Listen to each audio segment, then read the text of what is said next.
G'day and welcome back to the channel, Ginger Ninja's Movie Reviews. I am the Ginger Ninja and these are my Argento August movie reviews. So, you've probably seen what we got going in the background and you would have seen that we've just done a watch along for this film, Tenebrae. So you probably know a little bit about my thoughts on this film if you saw that. If not, check it out. It was with a bunch of good people, so it was a lot of fun. Anyway, let's get into this one. Oh, actually, no, before we do, I will say a big thank you to my guests from yesterday. That was fantastic. Thank you very much. And of course, all my new and existing subscribers. Honestly, I say it every week, but I do mean it. Thank you very much for taking the time to check out my ramblings. I do appreciate it. So, Tenebrae, 1982, and directed by none other than the great Dario Argento. The film stars Anthony Francesco, probably butchering these names, so Giallo, Gemma, darianicolodi, and johnsaxon. Definitely got that name right because it's Johnsaxon. Legend. Anyway, this is my Arrow copy here. Now, you'll see the original cover here. Interestingly enough, on the UK VHS, this cover here, there was a ribbon around her neck. Yeah, not sure why, but it is what it is. Anyway, the plot. An American novelist visiting Rome to promote his latest book is stalked and harassed by an obsessed fan who is committing a string of murders that appear to be tributes to his work. Now, Tenebrae is without a doubt a classic piece of 1980s Italian horror cinema that has become a favourite among fans of Giallo and the Giallo genre.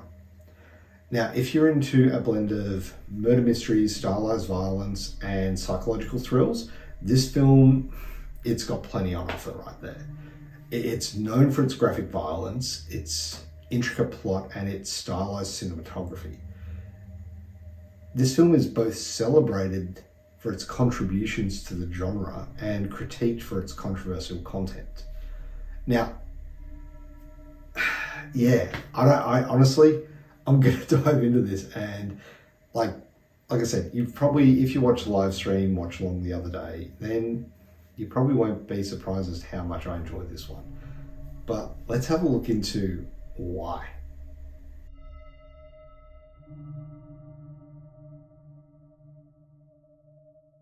Let's kick it off with the cast. And look, leading the way we have Anthony Francesco. Now, he delivers a compelling portrayal as Peter Neal. He captures the paranoia and obsession of his character really effectively and makes the audience question his own motivations and even his sanity. The supporting cast, which include darianicolodi and johnsaxon, they contribute to the film's eerie vibe with performances that are both engaging and deliberately off-kilter, and it enhances the film's overall sense of paranoia. Now, these characters themselves are pretty typical to the genre from what I know. Like I've said, I'm not a huge Giallo film buff, but that's the thing. These are a mix of potential victims and suspects. There are lots of red herrings along the way. You never know who to trust. Each of these characters has their own quirks and secrets, so it could be anyone. You never know. And they are all, they're more, the supporting cast are more pieces to the really intricate puzzle that Argento is weaving. And whilst they're not fully developed characters within the framework of the film, in a Giallo film, it's not necessarily a drawback. Their real star is the direction and the visual storytelling from Dario Argento.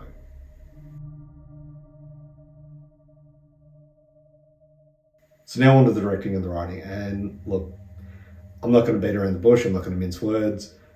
Tenebrae is visually stunning and it showcases Argento's signature style. The film features the bold use of colours, particularly these stark whites and the deep reds, which are complemented by meticulously crafted set pieces. Argento's use of light or lighting and shadows is just masterful and often creates a heightened sense of tension and dread. The film is also famous for its innovative camera work, including that iconic tracking shot that glides around the exterior of the house for nearly 3 minutes, and it captures multiple perspectives and just adds this layer of tension and this voyeuristic intrigue. And the shot itself is a technical marvel, and if you read up about the work that it took to get the crane and all that, it demonstrates Argento's prowess in creating suspense through visual storytelling. And I've said Argento and visual storytelling, honestly, they go hand in hand. The guy knows what he's doing. He is able to just tell you a story in images and beautifully. And look, while the narrative of Tenebrae is cleverly constructed, it has a series of twists and turns that keep you guessing. It can feel, again, like a lot of these films, disjointed at times, with certain plot twists feeling underdeveloped and overly convoluted. The focus on style often comes at the expense of a coherent story, and it does leave some viewers confused about characters' motivations and other plot developments. But you gotta take the good with the bad, right?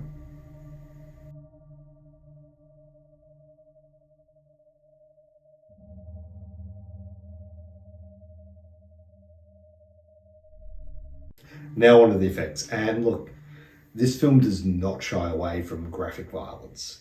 There are scenes in this which, whilst they are a hallmark of Argento's style, are brutal to watch. There is one scene which you'll probably see back here with a red high-heeled shoe going into this guy's mouth, which I'm not going to spoil it, but it's vicious. It's just you feel it. There are scenes with the straight razor, which again, a hallmark, like it's a, the straight razor in these films, it looks vicious. It's the slashing and the slicing of it, the splashings of blood everywhere. They're all executed with this gruesome artistry that can be appreciated for its boldness and its shock value.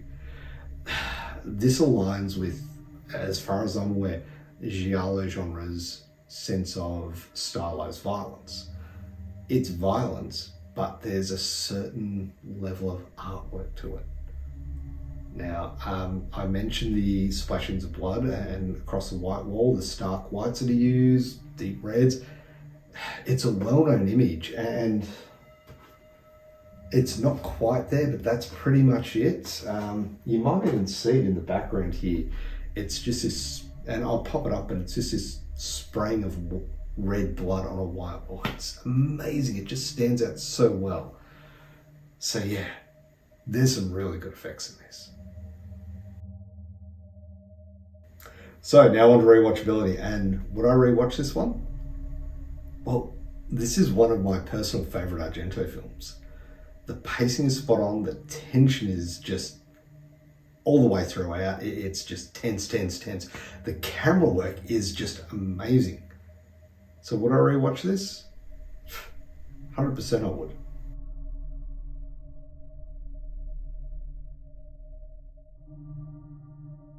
So, final verdict, and look, as you probably guessed, I like this film. Tenebrae is a visually arresting film that remains a significant entry in the Giallo genre. Argento's direction, combined with Goblin's haunting score, it creates a sensory experience that is really hard to forget. For fans of Giallo and horror cinema, Tenebrae is a must-watch, and it offers a glimpse into the creative mind of Argento at its peak. For others, this may serve as a polarizing experience that both fascinates and repels, challenging viewers to consider their own thresholds for suspense and violence in film.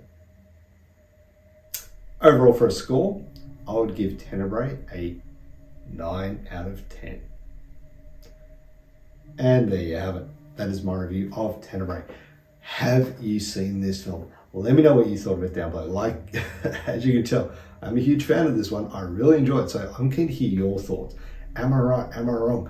Like I said, Giallo is not my strong suit, but I really like this one.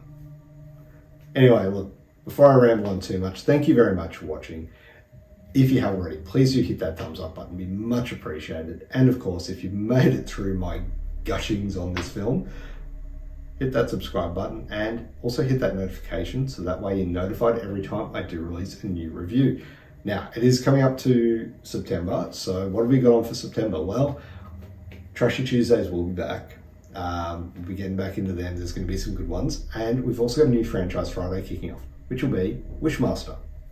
That's right, 4 films of Wishmaster. I will be watching them and letting you know my thoughts on them. I'm not sure if I'm looking forward to that or not. I know some of them are good, but I've only seen the first 2, so the last 2, who knows? Anyway, we'll soon find out. But of course, thank you very much for watching. Have a great day. Bye.